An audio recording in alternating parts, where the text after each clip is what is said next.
BBC বাংলার সান্ধ্য অধিবেশন প্রবাহতে আপনাদের স্বাগত। আজ আপনাদের সাথে লন্ডন স্টুডিও থেকে আছি মানসী বড়ুয়া। বাংলাদেশের সর্বশেষ গুরুত্বপূর্ণ আপডেট সংবাদে আপনাকে স্বাগত। শুরুতেই সংবাদ শিরোনাম, পরে বিস্তারিত। প্রথমেই জানাবো আমাদের হাতে থাকা সর্বশেষ গুরুত্বপূর্ণ সবথেকে তাজা আপডেট সংবাদ। রাজধানীর কলাবাগানে বিএনপি নেতা গুলিবিদ্ধ।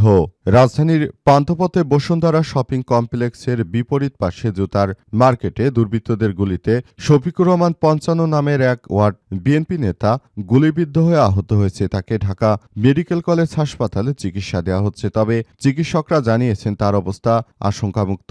জানা গেছে বিএনপির চাঁদাবাজ সন্ত্রাসীরাই তাকে গুলি করেছে এবং এই গুলি করার ফলে মূলত তার অবস্থা এখন আশঙ্কাজনক অবস্থায় দাঁড়িয়েছে। এরপর জানাবো এমপি আক্তারের সবর ঘিরে হারাগাছে বিক্ষোভের ডাক বিএনপির। জাতীয় সংসদ নির্বাচনে ১০ দিন পেরিয়ে গেলেও এখনও পরাজয়ের গ্লানি ভুলতে পারছে না বিএনপির রংপুর ৪ আসনে বিএনপির প্রার্থী ও তার কর্মী সমর্থকরা। সারা দেশে বিএনপির নেতাকর্মীরা ইলেকশন ইঞ্জিনিয়ারিং করে জিতে গেলেও কিছু কিছু জায়গায় তারা ইলেকশন ইঞ্জিনিয়ারিং করতে পারেনি, কারণ ওই আসনে ১১ দলীয় জোটের নেতাকর্মীরা বিপুল পরিমাণ ভোট পেয়েছিল। এখন সেটি বুঝতে পেরে তারা ওই এলাকার ১১ দলীয় জোটের নেতাকর্মীদের বিরুদ্ধে তারা বিক্ষোভের ডাক দিচ্ছে, হরতালের ডাক দিচ্ছে। এমন সারা দেশ জুড়ে তারা সন্ত্রাসী কার্যক্রম অব্যাহত রেখেছে। এদিকে গাইবান্ধায় আওয়ামী লীগের মিছিলের প্রতিবাদে ১১ দলের বিক্ষোভ।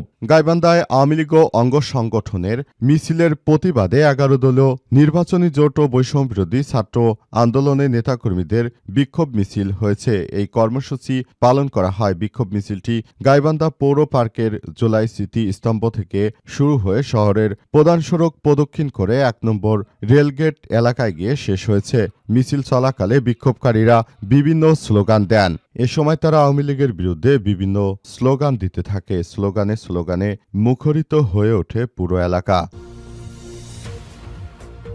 এবারে জানাবো সাবেক উপদেষ্টাদের চলতি মাসে সরকারি বাসা ছাড়ার নির্দেশ না হলে দিতে হবে ভাড়া। বিগত অন্তর্বর্তীকালীন সরকারের সময় উপদেষ্টাদের সরকারি বাসভবনে দীর্ঘদিন থাকতে দিতে চায় না গৃহায়ণ গণপূর্ত মন্ত্রণালয়। চলতি মাসের মধ্যেই তাদের সরকারি বাসা ছেড়ে দেওয়ার নির্দেশ দেওয়া হয়েছে। যদি তারা এই বাসা ছেড়ে না দেয় তাহলে তাদেরকে আগামী মাস থেকেই ভাড়া দিতে হবে বলে জানা গেছে।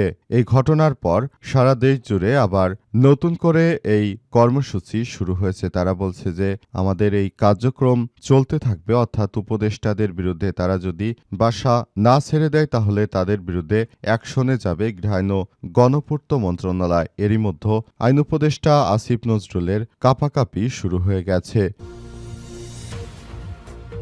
এবং সর্বশেষ জানাবো নড়াইলে আধিপত্য বিস্তার নিয়ে প্রতিপক্ষের হামলায় নিহত ৪। নড়াইল সদর উপজেলা আধিপত্য বিস্তার নিয়ে বিএনপির সন্ত্রাসীদের হামলায় সাবেক চেয়ারম্যান খায়ের গ্রুপ ও নিউটন গ্রুপের সংঘর্ষে বাবা ছেলে সহ উভয় পক্ষের ৪ জন নিহত হয়েছে।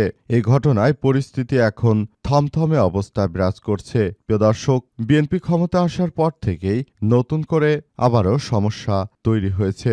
নতুন করে আবারও বিএনপির চাঁদাবাজ সন্ত্রাসীরা নতুন করে এই ধরনের কর্মকাণ্ড শুরু করেছে। এতে সারা দেশ জুড়ে আবারও ভয়াবহ অবস্থার সৃষ্টি হয়েছে। প্রিয় দর্শক, এতক্ষণ শুনছিলেন সংবাদ শিরোনাম, এবারে বিস্তারিত।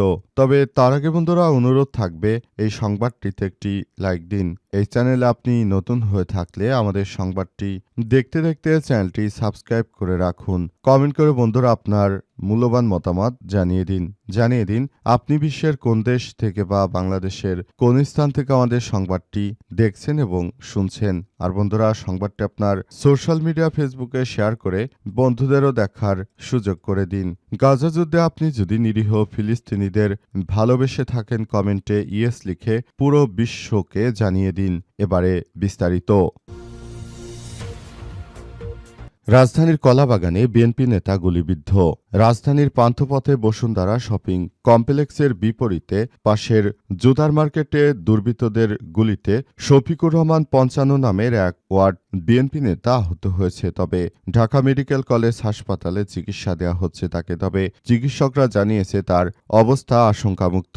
রোববার ৯:৩০টার দিকে কলাবাগান থানাধীন বসুন্ধরা শপিং কমপ্লেক্সের বিপরীত পাশে জুতার মার্কেটের সামনে এই গুলির ঘটনা ঘটে। আহত রফিকুল রহমান ও তাকে হাসপাতালে নিয়ে আসা জুতার দোকানদার মনির হোসেন জানিয়েছেন, শফিকুর রহমান কলাবাগান থানা ১৬ নম্বর ওয়ার্ড বিএনপির সাবেক সহ সাধারণ সম্পাদক। এছাড়াও তিনি ওই এলাকার ফুটপাতে জুতার দোকানে জুতা সাপ্লায়ার। জানা যায়, কয়েকদিন ধরেই স্থানীয় কয়েকজন চাঁদাবাজ শফিকুর রহমানের কাছে চাঁদা দাবি করছেন। সেই চাঁদাবাজরাই তাকে ওই এলাকায় হাতে নাতে পেয়ে তার কাছে চাঁদা দাবি করে এবং ফোন কেন ধরে না তা জানতে চায়। এক পর্যায়ে তারা শফিকুরকে গুলি করে সেখান থেকে পালিয়ে গেছে।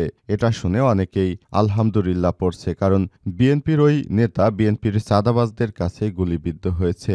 পরবর্তীতে আহত শফিকুর রহমানকে উদ্ধার করে প্রথমে স্থানীয় হাসপাতালে নিয়ে যাওয়া হয়। সেখান থেকে ঢাকা মেডিকেল কলেজ হাসপাতালে নিয়ে আসা হয়েছে। তার বাম হাতের তালুতে গুলিবিদ্ধ হয়েছে, তবে সেটি বেরিয়ে গেছে বলে দাবি করছেন তারা। চিকিৎসকদের বরাদ্দে ঢাকা মেডিকেল পুলিশ ক্যাম্পের ইনচার্জ মোহাম্মদ ফারুক জানিয়েছেন যে শফিকুর রহমানকে জরুরি বিভাগে চিকিৎসা দেয়া হচ্ছে। তার বাম হাতের তালুতে জখম রয়েছে। ঘটনাটি কলাবাগান থানা পুলিশ তদন্ত করছে। এমপি আক্তারের সফর ঘিরে হারাগাছে বিক্ষোভে ডাক বিএনপি। জাতীয় নির্বাচনের ১০ দিন পেরিয়ে গেলে এখনও পরাজয়ের গ্লানি ভুলতে পারছে না বিএনপির রংপুর ৪ আসনে বিএনপির প্রার্থী ও তার কর্মী সমর্থকরা। রমজান শুরুর আগে টানা ৪ দিন বিভিন্ন কর্মসূচি পালন করেছে হারাগাছা, পীরগাছা ও কাউনিয়া বিএনপি। এবার নবনির্বাচিত সংসদ সদস্য এমপি ও এনসিপি সদস্য সচিব আক্তার হোসেন হারাগাছ সফর ঘিরে শুরুতে হরতালের ঘোষণা করলেও পরে তা থেকে সরে এসে বিক্ষোভ কর্মসূচির ডাক দেয়া হয়। ২২শে ফেব্রুয়ারি এই বিক্ষোভ কর্মসূচি পালন করেছে তারা। অন্যদিকে সংসদ সদস্য আক্তার হোসেন এক ফেসবুক পোস্টে লিখেছেন, আমার হারাগাছে আসা নিয়ে যদি কিছু ঘটে তার ভরসা এবং বিএনপির হাইকমান্ডকে নিতে হবে। এই হারাগাছের নিপীড়িত শ্রমিকদের পক্ষে কাজ করব ইনশাল্লাহ। এদিকে গতকাল শনিবার ৮টার দিকে হারাগাছা পৌর শহরের হকবাজার এলাকায় রংপুর ৪ সাধারণ ভোটের ব্যানারে একটি বিক্ষোভ মিছিল বের হয়। মিছিল শেষে প্রতিবাদ সমাবেশ থেকে এই কর্মসূচি ঘোষণা করে পৌর বিএনপির সভাপতি মোনায়েম হোসেন ফারুক। এ সময় অন্যদের মধ্যে বক্তব্য দেন সম্পাদক নুরুল আমিন জাদু, সাংগঠনিক সম্পাদক হারুনুর রশিদ সমাপ্তি। বক্তারা বলেন, অবৈধভাবে জনগণের আয় ছিনতাই করে এমপি হয়েছে আক্তার। এই কর্মসূচি দিয়েছে তারা। আক্তারকে প্রতিহত করতে চায় তারা, কিন্তু তারা পারলে নির্বাচন কমিশনের কাছ থেকে তাদের এই ভোটাধিকারের বিষয়টি বুঝে নেক, সেটি বলছে আক্তার হোসেন। গাইবান্ধায় আওয়ামী লীগের মিছিলের প্রতিবাদে বিক্ষোভ। গাইবান্ধায় আওয়ামী লীগ ও এর অঙ্গ সংগঠনের মিছিলের প্রতিবাদে ১১ দলীয় নির্বাচনী জোট বৈষম্যবিরোধী ছাত্র আন্দোলনের নেতাকর্মীরা বিক্ষোভ মিছিল করেছেন। আজ রাতে কর্মসূচি পালন করা হয়। বিক্ষোভ মিছিলটি গাইবান্ধা পৌর পার্কের জুলাই স্মৃতিস্তম্ভ থেকে শুরু হয়ে শহরের প্রধান সড়ক প্রদক্ষিণ করে ১ নম্বর রেলগেট এলাকায় গিয়ে শেষ হয়। মিছিল চলাকালে বিক্ষোভকারীরা বিভিন্ন স্লোগান দেন। এ সময় ডিবি রোড এলাকায় সাময়িক যানজটের সৃষ্টি হয়ে কিছু সময়ের জন্য যান চলাচল বিঘ্ন ঘটে।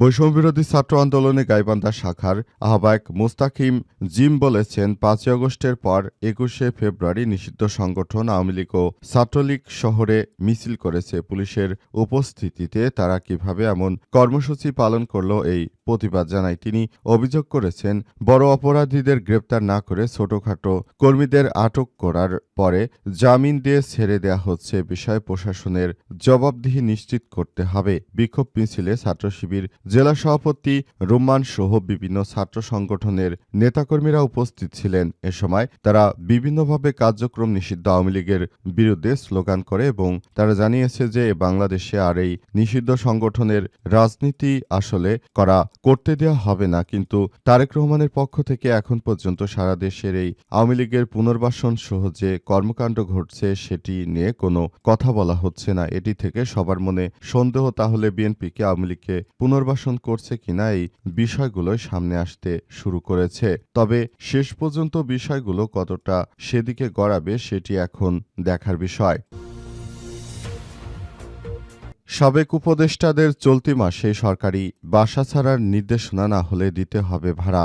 বিগত অন্তর্বর্তীকালীন সরকারে যারা উপদেষ্টা পরিষদের সদস্য রয়েছেন তাদের জন্য যে সরকারের পক্ষ থেকে একটি বাসা দেয়া হয়েছিল, সেই বাসা ছেড়ে দেওয়ার জন্য নির্দেশনা দেওয়া হয়েছে। যদি যথাযথ সময়ে ওই আইনমন্ত্রী অর্থাৎ আইন উপদেষ্টা আসিফ নজরুল, এছাড়াও পরিবেশ উপদেষ্টা রিজওয়ানা হাসান সহ তারা সবাই যদি ওই বাসাগুলো ছেড়ে না দেয়, তাহলে আগামী মাস থেকে তাদেরকে ভাড়া দিতে হবে, এই কথাই জানা গেছে যে ওই বাসাগুলোতে মূলত এখন থাকতে দেওয়া হবে এমপি মন্ত্রীদের। এজন্য ওই বাসাগুলো ছেড়ে দেওয়ার নির্দেশ দিয়েছে গৃহায়ণ গণপূর্ত মন্ত্রণালয়। আজ গৃহায়ণ গণপূর্ত মন্ত্রণালয়ের পক্ষ থেকে এসব বিষয়ে কথা বলা হয়েছে এবং বলা হচ্ছে যে তাদেরকে ওই জায়গাগুলো ছেড়ে দিতে হবে, যাতে করে ওই সব এলাকাগুলোতে মূলত যারা এখন এমপি মন্ত্রী নির্বাচিত হয়েছে তাদেরকে থাকতে দেওয়া যায়, এমন একটি কথাই জানানো হয়েছে গৃহায়ণ গণপূর্ত মন্ত্রণালয় থেকে। তারা জানিয়েছে যে এখন যেহেতু তারা উপদেষ্টা নেই, সুতরাং এখন